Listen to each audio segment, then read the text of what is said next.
விடுதலை புலிகளின் தங்கத்தை தேடிய நால்வர் போலீசாரின் அதிரடிச் செயல். ஸ்ரீலங்காவின் முன்னாள் கடற்படை தளபதியை கருப்பு பட்டியலில் இணைத்தது அமெரிக்கா. கச்சதீவிலிருந்து காங்கேசன்துறைக்கு குடிபெயர்ந்தாரா புத்தர்? யாழில் மற்றும் ஒரு புத்தர் கோயிலுக்கு கலசம் வைக்கும் நிகழ்வு இடம்பெறுகின்றது என தகவல் வெளியாகியுள்ளது.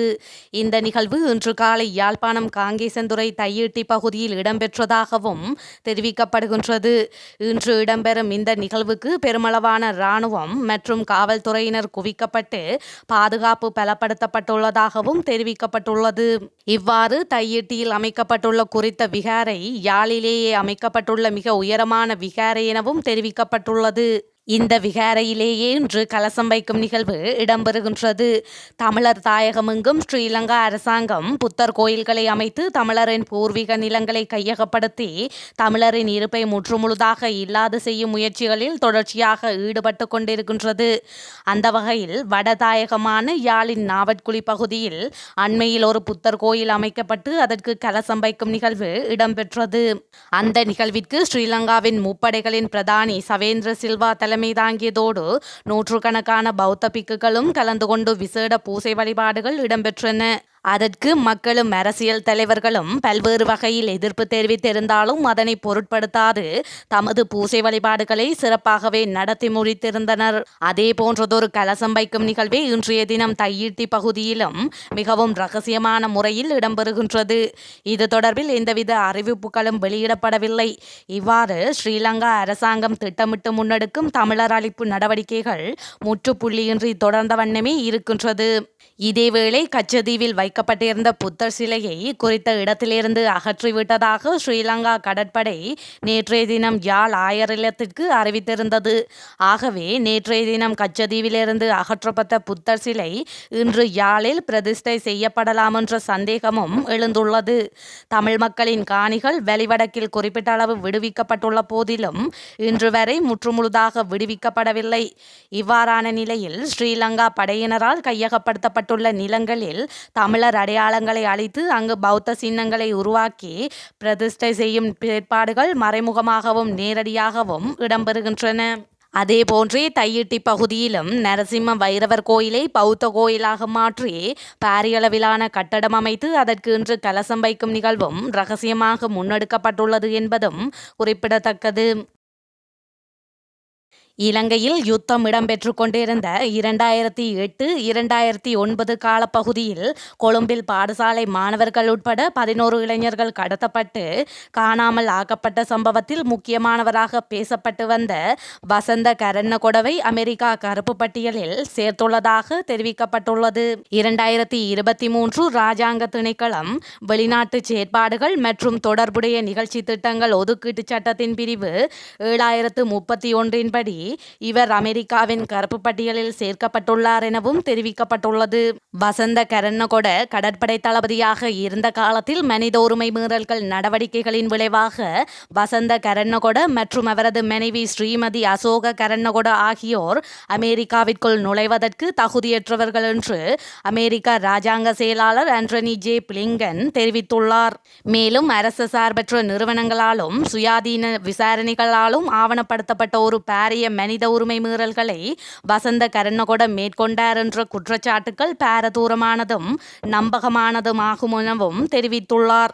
எனவே வசந்த கரன்னகொடவை கருப்பு பட்டியலில் இணைப்பதன் மூலம் மனித உரிமைகளை நிலைநிறுத்துவதற்கும் மனித உரிமைகளை மீறுபவர்கள் தண்டனையிலிருந்து விலக்கு பெறுவதை தடுப்பதற்கும் பாதிக்கப்பட்டவர்கள் மற்றும் உயிர் பிழைத்தவர்களின் துன்பங்களை ஏற்றுக்கொள்வதற்கும் இலங்கையில் குற்றவாளிகளுக்கு பொறுப்பு கூறலை ஊக்குவிப்பதற்கும் அமெரிக்கா தனது அர்ப்பணிப்பை மீண்டும் உறுதிப்படுத்துவதாகவும் பிளிங்கன் குறிப்பிட்டுள்ளார். அமெரிக்காவிற்கும் ஸ்ரீலங்கா அரசாங்கத்திற்கும் இடையிலான இருதரப்பு உறவு 75 வருட காலம் பகிரப்பட்ட வரலாறாகும். அத்துடன் மதிப்புகள் மற்றும் சுதந்திரமான திறந்த இந்தோ பசிபிக்குக்கான அர்ப்பணிப்பின் அடிப்படையிலானதாகும். இருதரப்பு உறவை நாம் தொடர்ந்து கட்டியெழுப்பும் போது ஸ்ரீலங்கா அரசாங்கத்துடன் இணைந்து நீதி, பொறுப்புக்கூறல் மற்றும் நல்லிணக்கத்தை முன்னெடுத்து செல்வதற்கு அர்ப்பணிப்புடன் செயற்படுவதற்கு அமெரிக்கா கடமைப்பட்டுள்ளது எனவும் தெரிவித்துள்ளார். அதே நேரம் அதிகரித்து வரும் பாதுகாப்பு கவலைகளை நிவர்த்தி செய்யவும் இது உதவும் என்றும் அமெரிக்க இராஜாங்க செயலாளர் அறிவித்துள்ளார். தமிழர்களின் பிரதேசங்களை சீனாவுக்கு வழங்க அரசு தீவிர கவனம் செலுத்துகின்றது. அரசின் இந்த தமிழர் விரோத நடவடிக்கைகளுக்கு சர்வதேச நாணய நிதியம் ஒத்துழைப்பு வழங்குகின்றதா என தமிழ் தேசிய கூட்டமைப்பின் யாழ் மாவட்ட நாடாளுமன்ற உறுப்பினர் எஸ். ஸ்ரீதரன் கேள்வி எழுப்பியுள்ளார்.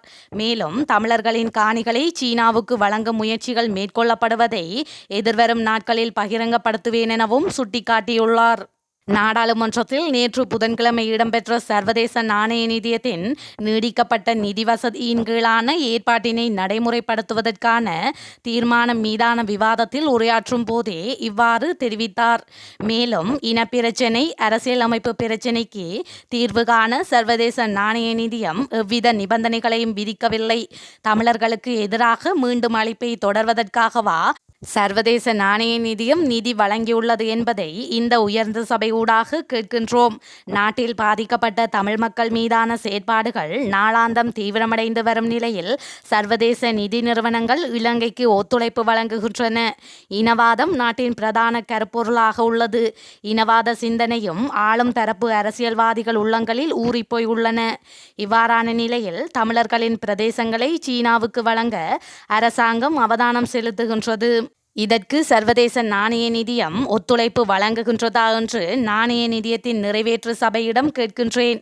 சர்வதேச நாணய நிதியத்தின் ஒத்துழைப்பை பெற்றுக்கொண்டு பொருளாதார மீட்சியடைந்த பின்னர் தமிழினத்துக்கு எதிரான செயற்பாடுகளை மீண்டும் முன்னெடுக்கும் முனைப்புகளே அரசிடம் காணப்படுகின்றன. நாட்டில் இனவாத பிரச்சினைக்கு தீர்வு காணப்படவில்லை.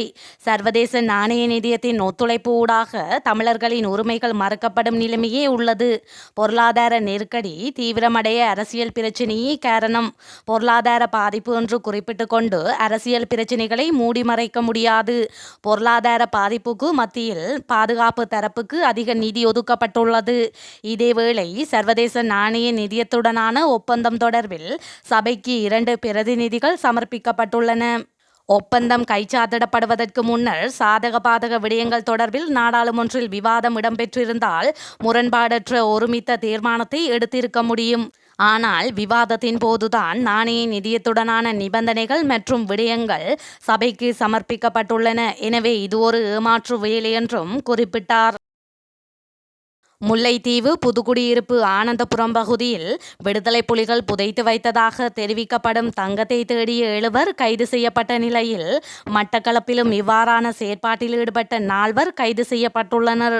தங்கம் இருக்கும் இடத்தை கண்டறியும் அதிசக்தி வாய்ந்த ஸ்கேன் இயந்திரத்துடன் காரில் பயணித்துக் கொண்டிருந்த போதே கரடியனாறு பிரதேசத்தில் வைத்து இவர்கள் கைது செய்யப்பட்டனர்.